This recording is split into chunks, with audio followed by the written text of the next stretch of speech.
parece si oramos? Vamos a orar. Padre Santo, te damos gracias por este hermoso día, Señor. Te damos gracias por esos cantos a través de los cuales, Señor, hemos querido expresarte nuestro amor, nuestra gratitud, Señor. A través de esos cantos, Señor, reconocemos tu poder, reconocemos, Señor, tu soberanía sobre todo en este mundo. Señor, reconocemos de que tú eres el único Dios verdadero. Reconocemos que tú eres nuestro Padre Celestial, quien envió a Jesucristo, a su único Hijo, a morir en la cruz en nuestro lugar para la redención, para el perdón de nuestros pecados y así darnos la vida eterna en gloria. Señor, te damos gracias por tremendo regalo, Señor. Todo esto, Señor, lo creemos y sabemos que es así, porque tu Hijo Jesucristo murió, fue enterrado y resucitó al tercer día, y es por su resurrección, el poder en su resurrección, que nosotros creemos que todas tus promesas son amén, que todas tus promesas son verdaderas, y que esa promesa de que así con el mismo espíritu con que levantaste a tu Hijo Jesucristo, algún día nos levantarás a nosotros también, lo creemos, Señor. Te damos las gracias, te bendecimos. Y este día, Padre, queremos pedirte que tú calmes nuestras emociones, Señor, que aquellas cosas, aquellos pensamientos, aquellas preocupaciones que tal vez hayamos traído a este lugar en este momento puedan ser disipadas, puedan ser quitadas de nuestra mente para que podamos enfocarnos 100% en lo que tú tienes para tu iglesia, el mensaje que tienes para nosotros el día de hoy. Señor, tenemos un corazón dispuesto a escuchar tu palabra. Háblanos al corazón. Señor, yo como predicador sé que vas a hablar a tu pueblo, mi Dios. No porque también yo predique, Señor, sino a pesar de eso. Porque tú tienes un plan para tus hijos y tú tienes un mensaje para ellos y tú te vas a encargar a través de tu espíritu de llevárselo, Señor, este día a sus mentes, a sus corazones, a través de este siervo tuyo, Señor. Yo te pido que me uses, que unjas mi mente, mi boca, mis labios, Señor, que todo lo que yo diga sea guiado por tu espíritu y sea para edificación para mis queridos hermanos en Cristo. Te pido, Señor, todo esto en el precioso nombre de tu Hijo amado, nuestro Salvador, y tu pueblo dice, amén. Ok, en Hechos capítulo 2, leemos sobre el nacimiento de la iglesia del Nuevo Testamento en el día de Pentecostés. La hermana Emelín nos relató el domingo pasado, por cierto, la hermana Emelín terminó la serie que comenzamos después de la Pascua o después del domingo de resurrección. Comenzamos una serie y nuestra hermana Emelín le dio finalización a esa serie el domingo pasado. Ella hizo referencia a un texto que no era el texto que ella estaba desempacándonos y para desarrollar el tema que trajo del primer sermón, el nacimiento de la iglesia. Hizo referencia a ese texto y el Señor puso en mi corazón que se necesitaba traer un mensaje el día de hoy con respecto a ese texto. Pero bueno, este no es un mensaje que pertenece a esa serie, pero lo vamos a agregar a la serie. Bueno, les decía que nuestra hermana Emelín nos relató el pasado domingo cómo Dios obró poderosamente mediante el sermón que predicó el apóstol Pedro. Pedro predicó un sermón a una gran multitud que se había formado gracias al poder del Espíritu Santo que estaba capacitando a los discípulos de nuestro Señor Jesús para dar testimonio de las maravillas, fíjense, para dar testimonio de las maravillas de nuestro Dios. La multitud, dice las Escrituras, quedaron asombradas por el hecho de que estos galileos, hombres galileos, con muy poca educación, si es que tenían algo, estaban predicando, estaban mencionando, estaban profetizando la palabra de Dios en el idioma de ellos. Esa era una de las fiesta de Pentecostés o la fiesta de las semanas. Es una de las 3 fiestas donde todos los judíos tienen que ir a Jerusalén o tenían que ir a Jerusalén a celebrar. O sea que la ciudad de Jerusalén estaba llena de judíos que vivían fuera de Jerusalén, de todas partes del mundo, que hablaban otros idiomas como el griego y otros idiomas que se hablaban donde ellos vivían. Y veían a estos galileos predicarles, hablar de las maravillas de Dios en el idioma de ellos y quedaron sorprendidos por eso. La hermana Emelín también nos contó cómo Dios usó el sermón de Pedro para que 3,000 personas, diga 3,000 personas rindieran sus vidas a Jesucristo, el sueño de todo predicador. Dice, pues los que recibieron su mensaje fueron bautizados y aquel día se unieron a la iglesia unas 3,000 personas. Estas personas se volvieron a Cristo, se volcaron al Señor y al hacerlo, dice la palabra de Dios que se alejaron, se apartaron de sus pecados. Al creer y arrepentirse, fueron salvos por la gracia de Dios, por medio de la fe que ellos ponían en Jesucristo. Y si ahí terminara la historia, fuera un gran final. 3,000 personas se convierten a Cristo, saliera en todos los titulares de los periódicos, fuera un TikTok viral, ¿verdad? 3,000 personas aceptaron a Cristo después de este sermón. Pero esa no es el final de la historia.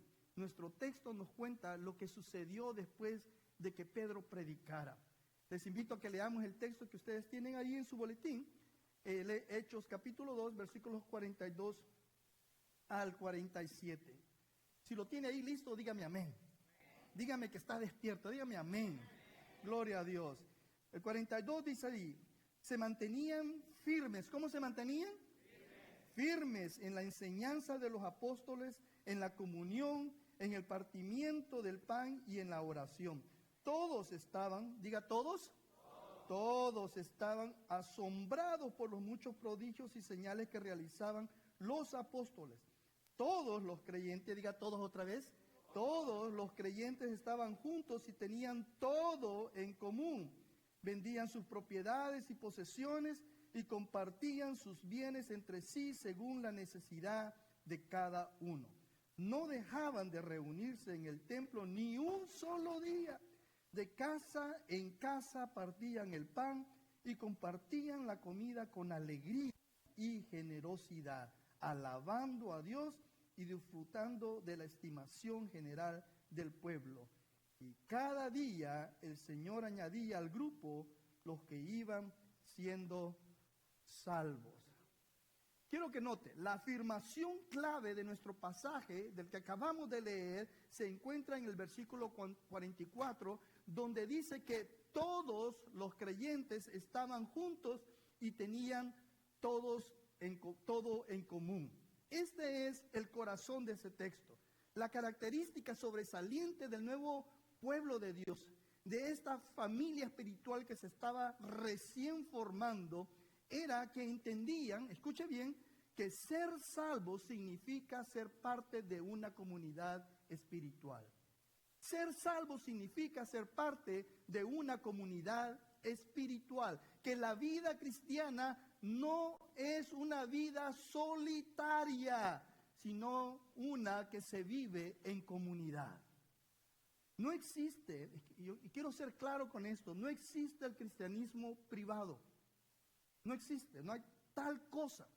El cristianismo siempre es personal, porque tenemos una relación personal con Jesucristo. Ahí nadie se mete, es usted y Dios, Dios y usted. Nadie se mete, nuestra relación es personal con Jesucristo, pero nunca es privado o privada.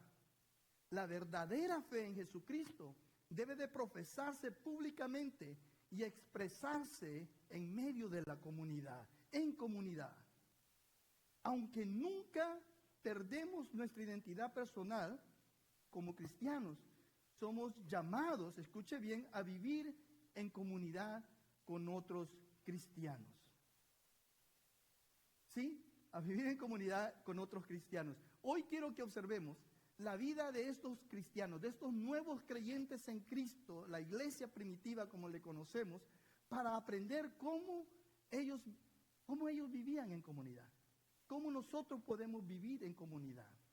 Basándonos en el texto de hoy, vamos a desempacar 3 prácticas fundamentales de la primera iglesia. Con estas prácticas, los discípulos de nuestro Señor Jesucristo literalmente transformaron el mundo en el que ellos se encontraban. Y Dios quiera que si nosotros aprendemos estas prácticas, a ponerlas en práctica, a observarlas en nuestra forma de vivir, nuestra fe cristiana, también nosotros podamos transformar nuestro mundo para Cristo. Hechos capítulo 2, versículo 42, en la nueva traducción de la Biblia, dice que todos los creyentes se dedicaban, diga dedicarse, a las enseñanzas de los apóstoles, a la comunión fraternal, a participar juntos en las comidas, entre ellos la cena del Señor y la oración. Este versículo ya lo leímos en el texto, pero esta es una nueva versión, una diferente versión debería decir. Así como la iglesia primitiva, hermanos, llegó a hacer todo lo que Dios la llamó a hacer, al dedicarse a estas 3 prácticas específicas, así espero yo y es mi oración que nosotros podamos de igual manera dedicarnos a ellas. Y eso es lo que nosotros necesitamos hacer. Primero, debemos dedicarnos, dice este texto, a las enseñanzas de los apóstoles. En otras palabras, necesitamos dedicarnos a la palabra de Dios. Dedicarnos a la palabra de Dios.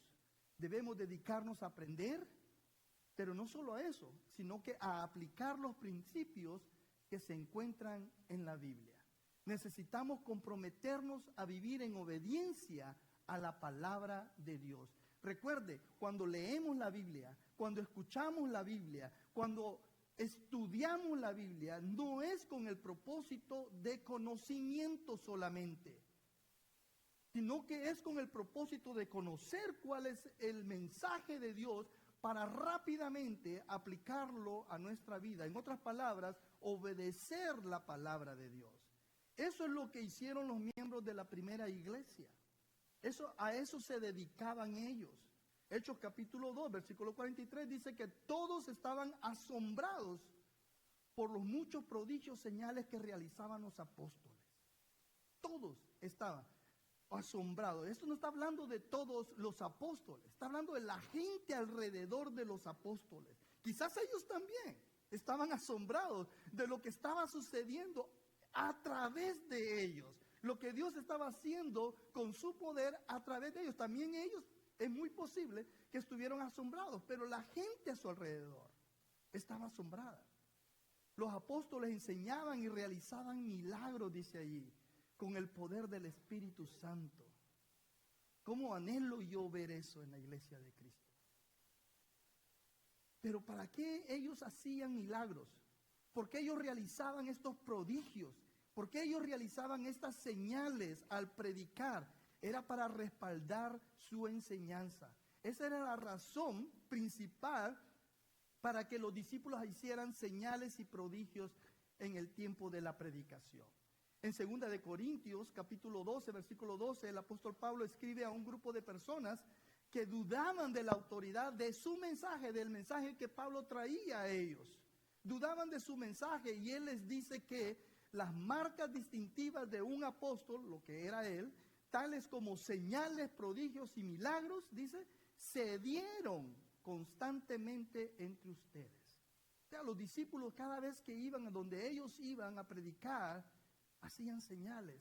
Pero las señales, Dios les permitía que hicieran esas señales para respaldar o para confirmar el mensaje que ellos llevaban. Para que la gente creyera que el mensaje que ellos traían era el mensaje de Dios. Hebreos 2, del 3 al 4 dice, ¿cómo escaparemos nosotros si descuidamos una salvación tan grande? Esta salvación fue anunciada, fíjese, primeramente por el Señor y los que la oyeron nos la confirmaron, o sea, los apóstoles. A la vez, Dios ratificó su testimonio acerca de ella, o sea, de la palabra de Dios, del mensaje, con señales, prodigios, diversos milagros y dones distribuidos por el Espíritu Santo según su voluntad. Otra vez, porque podemos preguntar, ¿por qué ellos, los apóstoles, hacían señales y todo eso? ¿O por qué hoy, antes se hacían los milagros y hoy no hay tantos milagros? Bueno, la respuesta puede ser muy larga y me puedo tomar días explicando eso, pero Dios confirmó. Basta con decir que Dios confirmó la enseñanza de los apóstoles con las señales y milagros que estos hacían, para que la gente no tuviera duda que el mensaje que ellos estaban compartiendo, que estaban escuchando, procedía directamente de Dios.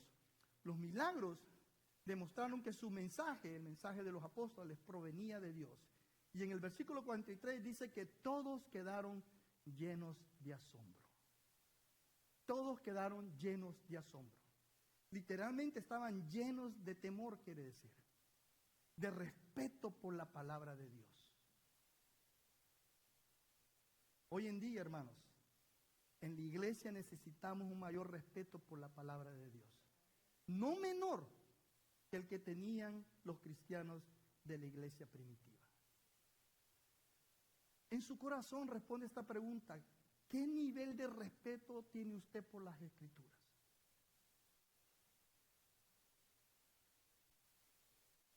Que a esto se dedicaban los discípulos del Señor Jesús. Y aquí ya no está hablando de los apóstoles, de los discípulos. A esto se dedicaban.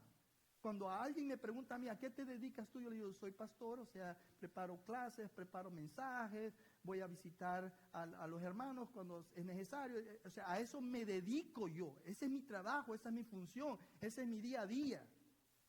¿Sí? Lo mismo, si a usted le preguntaran, ¿a qué se dedican? Ustedes podrían decir, ¿a qué se dedican? ¿No es cierto? Si usted es una madre que se queda en casa, usted dice, yo me dedico a mis hijos, a cuidar de mi hogar, a mantener a mi hogar estable, que haya armonía, etcétera, etcétera. Ellos se dedicaban a la palabra de Dios, tenían un respeto por la palabra de Dios. Ellos se dedicaron a la enseñanza de los apóstoles porque era importante y era fundamental. Y déjeme decirle, querida iglesia Cedar Mill, continúa siéndolo para nosotros hoy, de importante y fundamental, especialmente si queremos cumplir con la comisión que Cristo nos ha dejado. Estaba leyendo esta historia que cuando Beth Moore, una mujer que es maestra de la Biblia, cuando Beth Moore y su esposo Keith pasaron un tiempo en Angola, país africano, un país devastado por la guerra, ella comentó lo siguiente. Ella dijo, aprendí algo en una aldea rural que me marcó mi enseñanza y mi respuesta a la palabra de Dios. Ella dice que mientras intentaba amoldarse o absorber las imágenes y los olores de la muerte en vida, llegó su nuevo amigo Isaac Pretorius. Está bonito ese nombre, ¿no? Isaac Pretorius. Y le comentó, el amigo de ella le comentó esto. Una de las cosas más frustrantes es que en las aldeas donde recibieron semillas, a menudo se la comen en lugar de plantarlas y cosecharlas. Ante esas palabras, Beth Moore dice, no podía quitarme esa afirmación de la cabeza y de repente tuve la respuesta a la pregunta que más a menudo le hago a Dios. ¿Por qué algunas personas ven los resultados de la palabra y otros no? Por ejemplo, dice ella, ¿por qué muchos de nosotros hemos leído libros sobre perdonar y saber que las enseñanzas eran verdaderas y correctas? Las hemos llorado, las hemos resaltado con marcadores y aún así seguimos amargados. Porque nos comimos la semilla en lugar de sembrarla. Poderoso, ¿no es cierto? Con frecuencia, hermanos, escuchamos la palabra de Dios. Con frecuencia la leemos. Con frecuencia escuchamos la palabra de Dios predicada. Y muchas veces la estudiamos la palabra de Dios. Pero no tiene casi ningún efecto porque no la aplicamos a nuestra vida. Se queda aquí en papel y tinta. No la aplicamos a nuestra vida. Nos comemos la palabra en vez de sembrarla para que ésta coseche al 100 por 1. Déjenme decirles, hermanos, Si queremos cosechar todo nuestro potencial en Cristo, debemos colaborar con el Espíritu Santo para que la palabra de Dios obre en nuestras circunstancias cotidianas. ¿Saben? Tenemos que cooperar con el Espíritu Santo. El Espíritu Santo nos va a recordar la palabra. Tal vez usted está a punto de hacer algo o de tomar una decisión y se le viene a usted un versículo bíblico que leyó ese día o el día anterior, o se le viene algo que el pastor o el predicador dijo en iglesia el domingo. Y ahí usted se ve en una bifurcación. ¿Hago lo que yo creo que es correcto? ¿O confío en Dios y hago de acuerdo a la palabra de Dios? Usted dice, hago lo que yo creo que está bien, lo que me va a sacar del apuro. Usted se está comiendo la palabra, usted se comió la palabra. Pero si usted dice, yo voy a hacer de acuerdo a la palabra de Dios, usted decide sembrar la palabra y un día, tarde o temprano, dará el fruto que Dios quiere que dé en su vida. ¿Sí me entiende? De eso se trata. Iglesia, no basta con escuchar la palabra, también debemos practicarla. Debemos practicarla, debemos obedecerla. Sacrificio no quiero, dice el Señor. Obediencia es la que quiero. Así como se dice de estos primeros creyentes en Hechos capítulo 2, debemos nosotros, hermanos, con reverencia y admiración, dedicarnos a las enseñanzas de los apóstoles. ¿Amén? En segundo lugar, debemos dedicarnos a la comunión.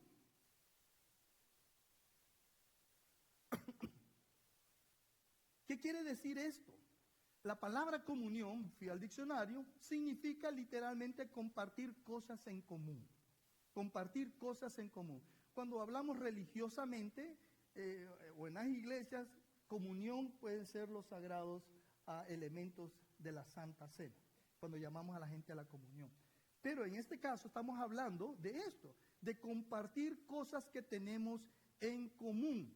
Y en el contexto de nuestro pasaje, significa que como miembros del cuerpo de Cristo, estamos llamados a compartir nuestras vidas. Eso es en el contexto del texto que tenemos. Estamos llamados a compartir cuando es necesario, escuche bien, todas aquellas cosas que tenemos en común. Y esto puede incluir en ocasiones aún nuestros bienes materiales. Nuestros bienes materiales. Eso es lo que hizo la primera iglesia. Eso es lo que estamos viendo que estos nuevos cristianos hicieron. Y yo sé que para nosotros, hermanos, esto suena radical, porque va en contra de todo lo que hemos aprendido en el mundo, de todo lo que se nos ha enseñado en el mundo. ¿No es cierto? Que todo lo que tienes, lo que te has ganado es tuyo para disfrutarlo, para gastarlo como tú quieras, y que no estás obligado o que nadie te puede obligar a compartirlo.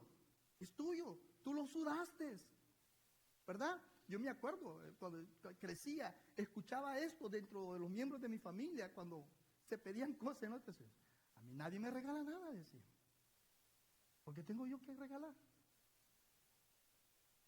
No sé, ¿alguno de ustedes escuchó eso alguna vez? Sí, ok. Dije, no va a ser que solo a mí me pasen esas cosas, ¿verdad? Que solo yo oiga esas cosas, ¿verdad? Dice, va en contra de todo lo que hemos aprendido. Esto va en contra de todo lo que el mundo quiere enseñarle a uno. Hechos capítulo 2, versículos del 44 45, dice que todos, diga otra vez todos conmigo, los creyentes estaban juntos y tenían todo en común. Vendían sus propiedades y posesiones y compartían sus bienes entre sí. Y ahí viene la clave, según la necesidad de cada uno. Esto suena a comunismo, dirían algunos. Pero no es comunismo. Comunismo es compartir forzosamente todo lo que poseo con el Estado, o sea, con el gobierno. Los de Cuba saben qué es eso. Los de Venezuela también saben qué es eso. Los de Nicaragua también saben qué es eso. Los de Corea también saben qué es eso, Corea del Norte. Los de China saben lo que es eso. ¿No es cierto? Pero esto no es comunismo. De lo que estamos hablando aquí es coinonía solidaria. Coinonía solidaria. ¿Qué quiere decir eso? Quiere decir compartir voluntariamente y por amor a Cristo lo que Dios me ha dado con quienes lo necesitan. Esto es ver la necesidad dentro del cuerpo de Cristo y hacer todo lo posible por satisfacer esa necesidad, incluso hasta el punto de autosacrificio.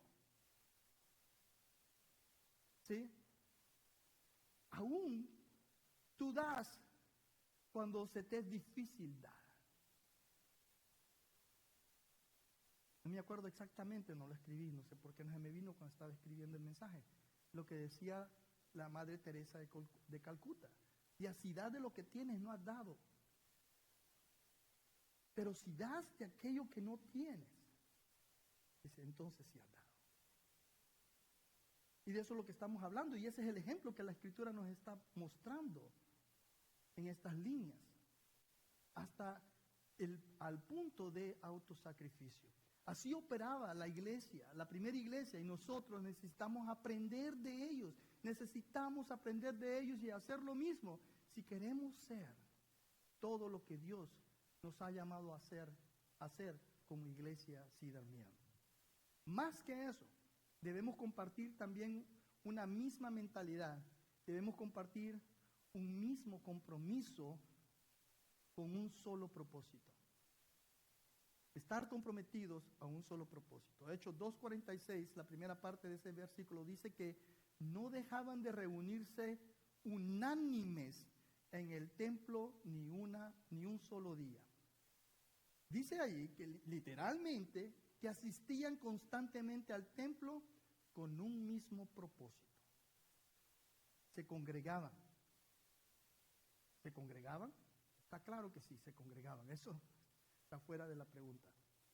Pero más que congregarse, entre ellos había unidad. Tenían un mismo propósito. Cuando hablamos de unidad, estamos hablando de tener un mismo propósito. Hermanos, escúcheme bien. Es posible tener unión sin unidad. Es posible, no es pregunta, es una aseveración. Es posible tener unión sin unidad. Basta con amarrar a dos gatos por la cola. Y eso es lo que se obtiene. Se obtiene unión, pero no hay unidad. Usted sabe lo que va a pasar, se amarra a dos gatos de la cola, ¿no es cierto? Podemos estar, hermano, y aquí está la aplicación a esto. Podemos estar todos juntos en este mismo lugar, en esta casa de Dios, en esta casa de adoración, en esta casa de oración. Pero bajo la superficie puede haber algunos rencores, recelos, resentimientos contra otros hermanos en la congregación.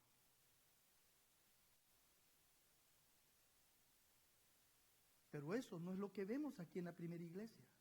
Dice que había unión y unidad. Dígale a la persona al lado suyo, en nuestra iglesia necesitamos practicar unión y unidad. Dígale. En nuestra iglesia necesitamos practicar unión y unidad.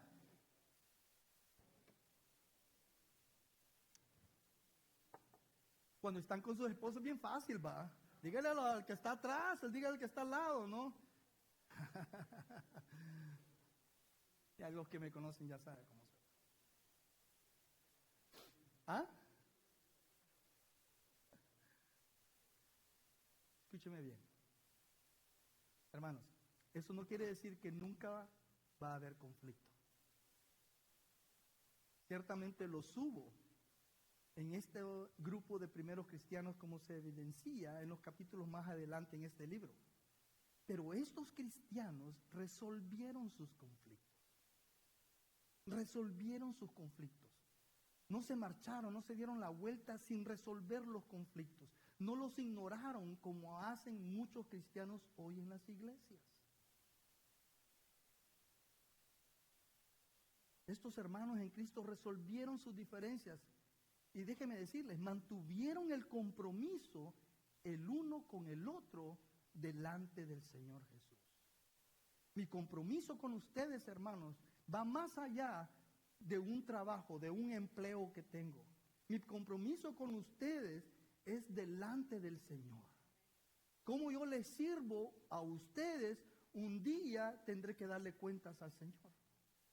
Cómo yo me relaciono con ustedes, un día tendré que darle cuentas al Señor. ¿Sí me están siguiendo, verdad? Y eso es lo que debemos de hacer nosotros si queremos ser todo lo que Dios quiere que seamos. Este es el sueño de Dios. Debemos comprometernos a resolver nuestras diferencias. Debemos comprometernos con la unidad de propósito. Debemos comprometernos el uno con el otro, pase lo que pase. Dedicarnos a la comunión significa que debemos compartir materiales comunes, ya hablamos de eso.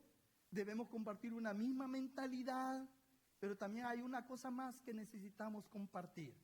Debemos de compartir un plato de comida. Debemos de compartir una cena, un almuerzo. En pocas palabras, debemos de comer juntos y con frecuencia. Hechos 2:46, la última parte de ese texto, dice que de casa en casa, ¿qué dice que hacían? Partían el pan y ¿qué más? Compartían la comida, compartían los tacos, las arepas, todas las pupusas, compartían todo eso, la comida de ustedes en su país. Las compartían con alegría, dice, y no con codo, sino que con generosidad, ¿verdad? Con generosidad. No solo se congregaban como un gran grupo en los atrios, en los atrios del templo, sino que en grupos pequeños dice que se congregaban y comían juntos en sus casas y celebraban la cena del Señor en sus hogares. En otras palabras, la iglesia primitiva también tenía durante la semana grupos de crecimiento. ¿Ah? Tenían grupos de crecimiento, amén, dale. Grupos de crecimiento. Dice ahí que partían el pan. Este partir el pan es una frase técnica en el Nuevo Testamento para referirse a la comunión, o sea, referirse a los elementos de la Santa Cena. Pero en aquel entonces no era un ritual elaborado como ahora nosotros casi solo lo hacemos aquí en la iglesia. No era algo elaborado o administrado solo por los pastores o sacerdotes profesionales en ambientes ornamentados. No, era parte de sus comidas diarias, dice. Por cierto, era parte de sus comidas diarias. Grupos de crecimiento, líderes, llévense eso en la mente.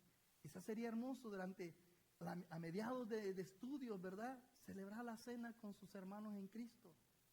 O tal vez al final, como conclusión, celebrar la comunión con sus hermanos en Cristo. Esto es lo que hacían estos hombres, estas personas. Era parte de sus comidas diarias. Cuando un pequeño grupo de creyentes se reunía para comer, ellos recordaban la muerte del Señor Jesús al partir el pan y al beber el vino. Al compartir la comida, hermanos, estos hermanos en Cristo estaban compartiendo su amor el uno por el otro, su amor por el Señor. Haríamos bien si practicamos hacer esto mismo. Nos acercaríamos a ser la comunidad de creyentes que Dios quiere que seamos o que Dios nos ha llamado a ser. Cristianos que comparten su amor por el Señor Jesús al compartir comidas en casas con sus hermanos en Cristo. Esto es lo que me gusta de mi grupo de crecimiento. Va el pastor a promover su grupo. Bueno, yo estoy predicando aquí, usted puede subir y predicar también si quiere, ¿no? ¿Verdad? Cada vez que nos reunimos, tenemos comida. Y no es competencia ni nada, pero los hermanos son buenas cocineras. Los hermanos son buenos cocineros. Yo siempre llevo comida italiana. Pizza. ¿Verdad? Pero los demás hermanos sí, y siempre comenzamos con una comida, la pasamos bien, nos conocemos bien, conocemos cosas que aquí el domingo no nos diéramos cuenta de nuestras vidas. Y nos acercamos más en amor. ¿Sí? Eso es lo que me encanta de mi grupo de crecimiento. Ojalá que ustedes puedan hacer lo mismo en su grupo de crecimiento. Pero déjenme decirles la comunión es compartir y disfrutar una comida juntos, disfrutando de la compañía mutua con el Señor en el centro de la comida. ¿Sí?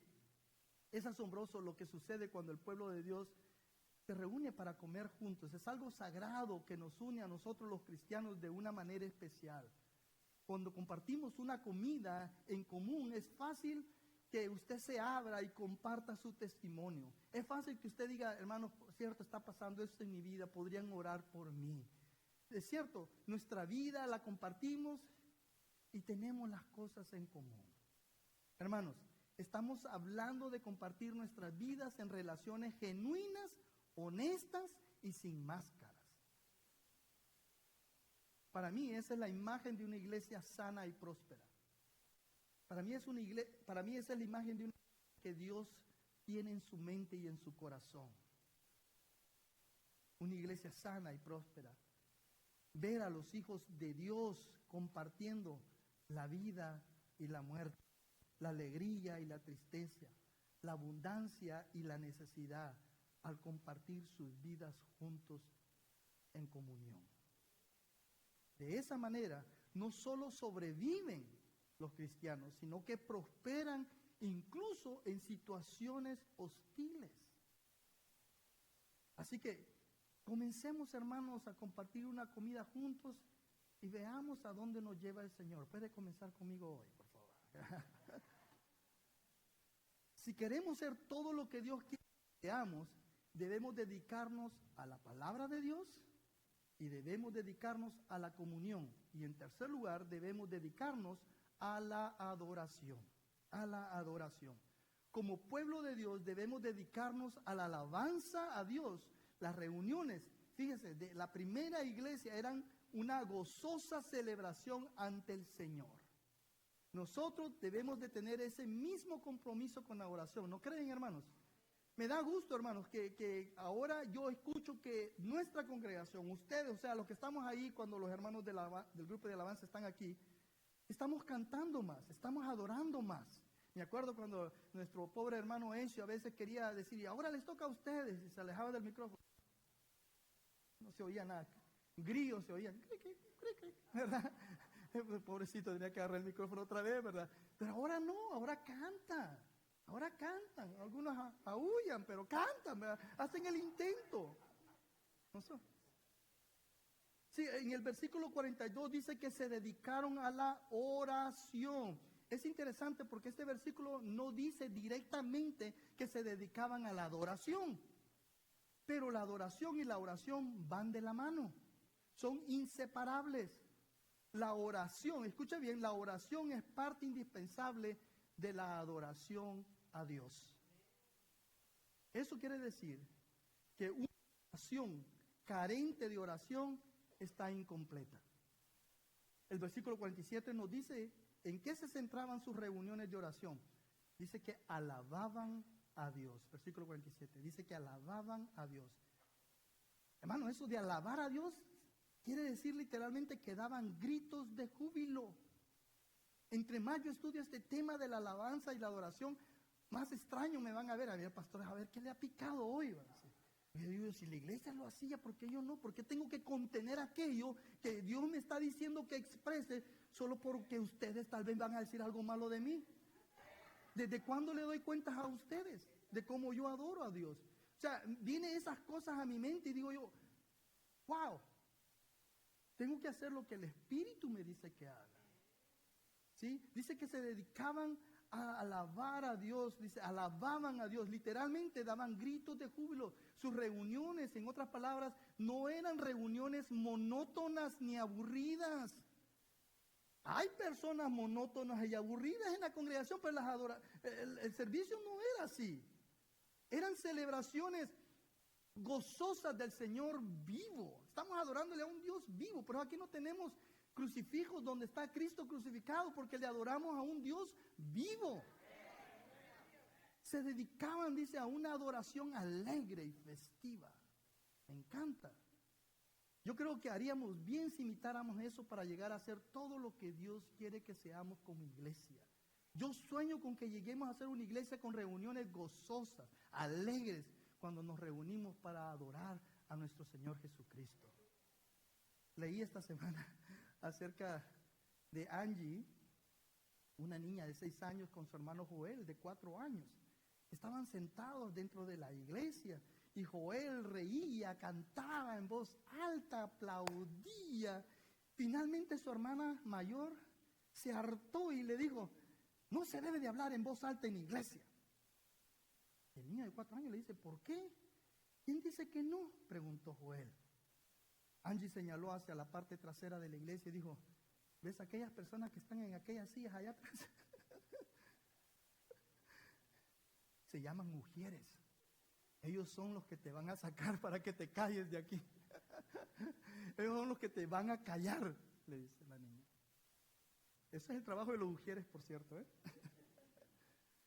Si usted empieza a llorar, o su niño empieza a llorar, le van a decir, por favor, o le van a decir, o lo van a pellizcar, no sé, algo así.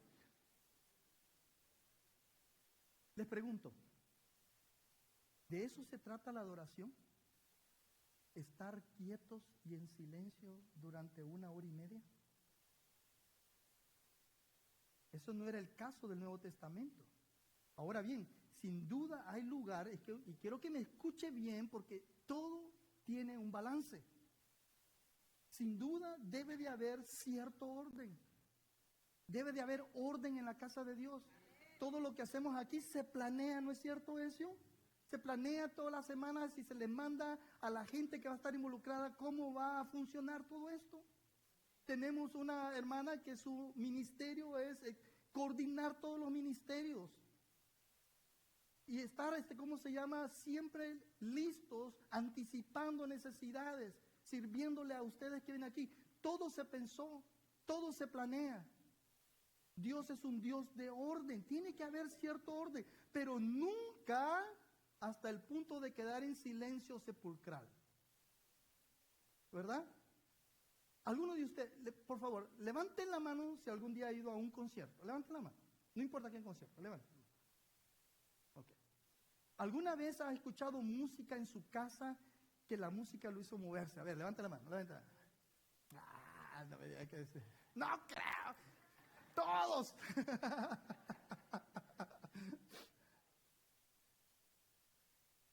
Déjeme decirle, ahí yo veo esos conciertos y todo el mundo brinca, todo el mundo levanta la mano. ¿Sabe cómo se llama eso? Adoración.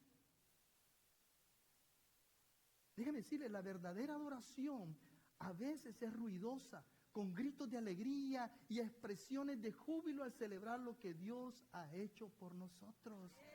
¿Sí? Amén, gloria a Dios. ¿Ya? Nisswa, Minnesota, es un pueblo conocido por sus famosas carreras de tortugas. Todos los miércoles por la noche durante los meses de verano, los habitantes de Nisswa y las comunidades aledañas se reúnen en un estacionamiento específico designado para las carreras semanales, todos los miércoles. Es una gran emoción y también es un gran negocio. Los vendedores alquilan tortugas corredoras. Otros venden productos para tortugas. Y los aficionados se reúnen temprano, colocan sus sillas, colocan sus colchas, sus mantas en los mejores lugares para no perderse nada de las carreras.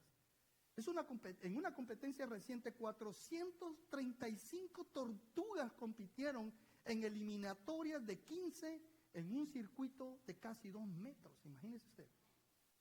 Biff, el locutor, llama a las tortugas a su marca. Les da el ya y la multitud comienza enloquecida. La gente se pone de pie, salta, aplaude, implorando a sus tortugas que dejen de ser tortugas. La emoción crece y finalmente alcanza su punto supremo cuando los ganadores preliminares se reúnen para la carrera del campeonato. Entre gritos y vítores desenfrenados, la primera tortuga cruza la línea de meta y el entrenador de la tortuga ganador recibe $5 junto con un collar de tortugas. Si esas personas normalmente tranquilas y reservadas del norte de Minnesota pueden entusiasmarse con tortugas y un premio de $5, entonces, mis queridos hermanos y hermanas, sin duda, nosotros podemos entusiasmarnos cuando estamos ante la presencia del Señor.